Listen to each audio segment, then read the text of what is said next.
Welcome to UC Today. My name is David Dungay. I'm here with William Rubio today from CallTower. Hi William, how you doing? Pretty good, David. How are you doing today? Yeah, I'm very well, thank you.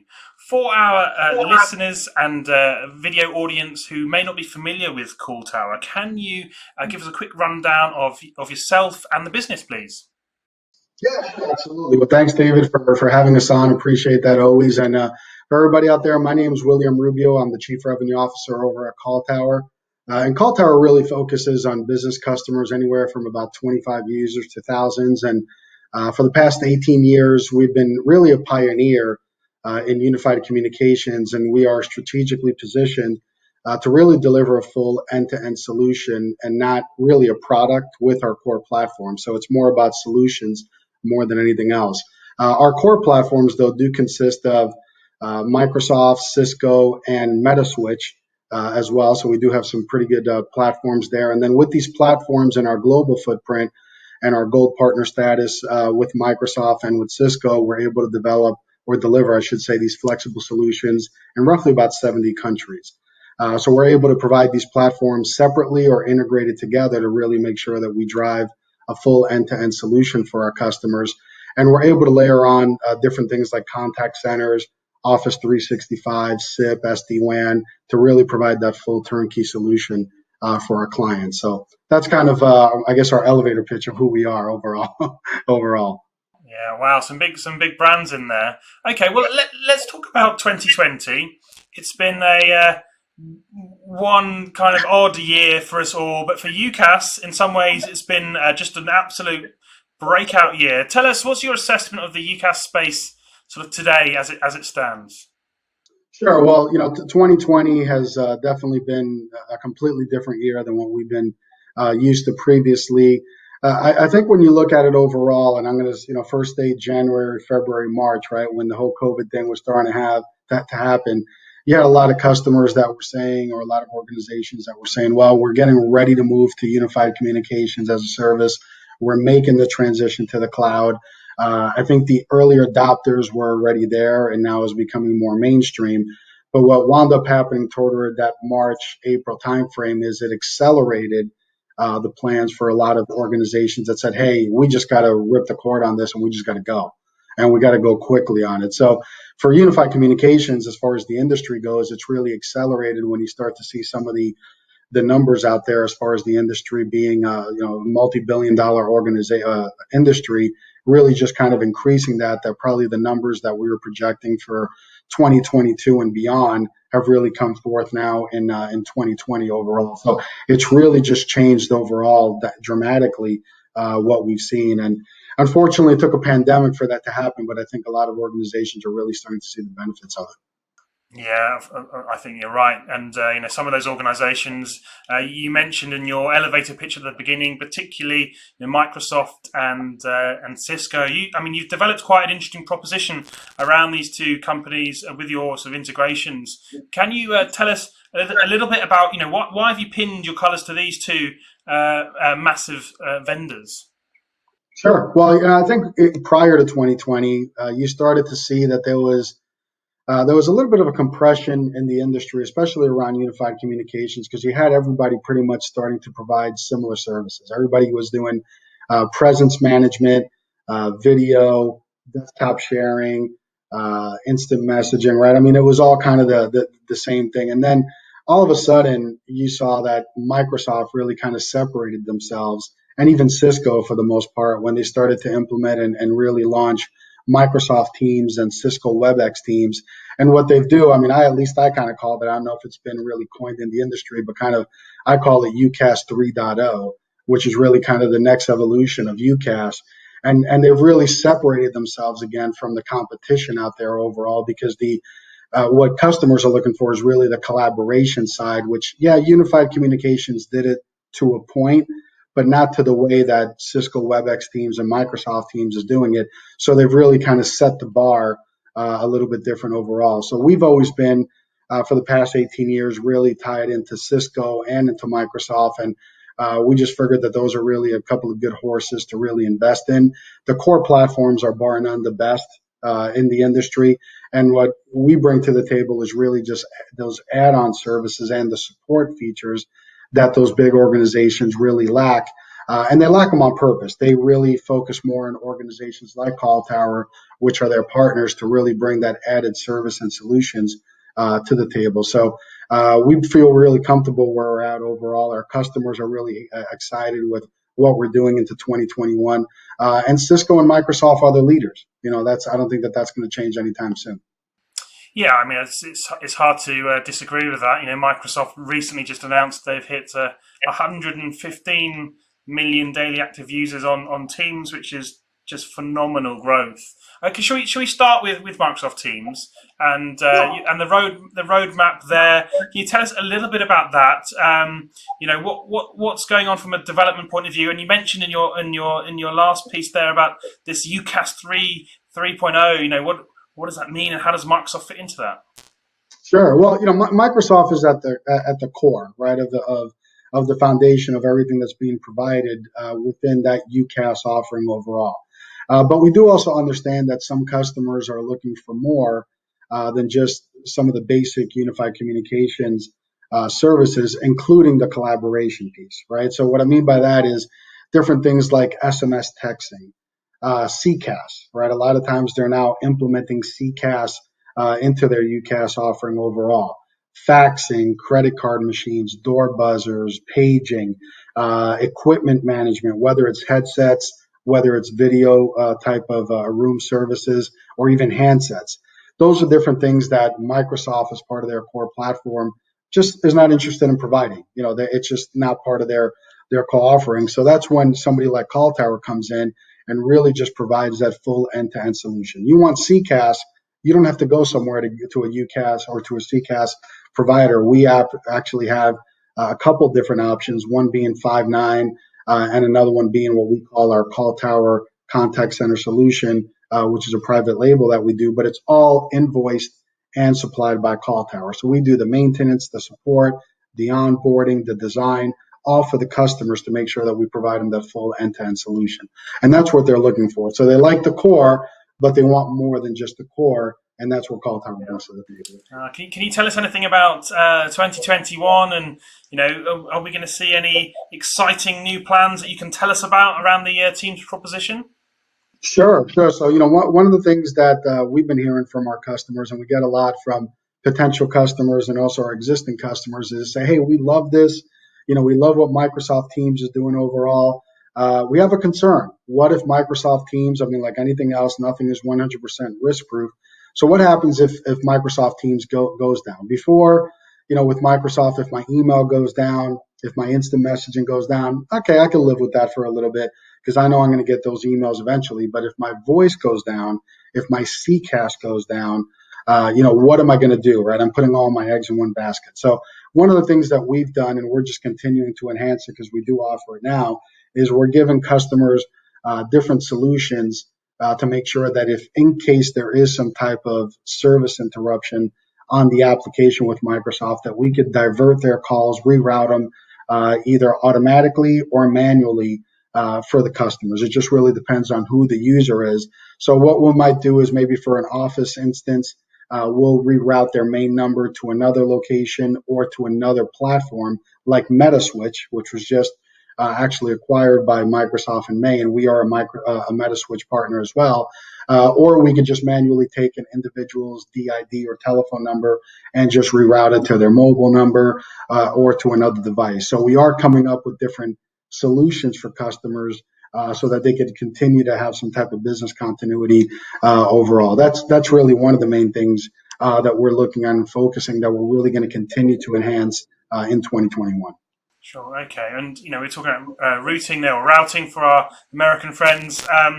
Direct routing and the Microsoft proposition. It's a huge opportunity, especially for channel partners out there. What I've noticed, CallTower, you've got this native direct routing. Why is? Can you explain what that is first of all, and why partners need to be looking at native direct routing as opposed to anything else? Sure. Well, the biggest difference is when you're actually a native direct routing partner, right, depending on what part of the pond you're on. The big thing there is that what we do is we take advantage of the full PBX system that Microsoft provides, which is what some of the others are not currently doing. They're using a third party connection on the back end, which just adds another layer of risk, another layer of vulnerability, and sometimes it adds cost as well. And really, you can kind of do the litmus test on it overall, which is you could say, hey, can I use any physical phone on Microsoft Teams? If they say yes, then you know it's not native, right? You should be only using certified Microsoft Teams handsets and headsets overall. The other part of that too is that it's not supported by Microsoft. So when something like that does happen, that is an issue. Microsoft is not going to be able to help you, and in a lot of cases, the partner that you're working with, they're going to kind of have their hands tied as well. The other thing is if they're telling you that your auto attendants, your call queues, which are pretty much your old school telephony hunt groups, when they tell you got to go to their portal instead of your Office 365 portal to make those changes, you know it's not native. So again, what happens is it just adds more risk. The voice connectivity that you're using as far as the actual language, it's not the same as what Microsoft recommends. So you have a lot of different worries that you have to worry about on the back end when you're not native into it overall. And then even the integration with Outlook overall, that you could just click to dial from Outlook. You don't have to change Windows to actually provide any of those functionality. It just really makes a big difference. Yeah. So, I mean, how far up the list of sort of concerns is this sort of security and this integration piece from a partner perspective? What are they asking you? What are they worried about at the moment?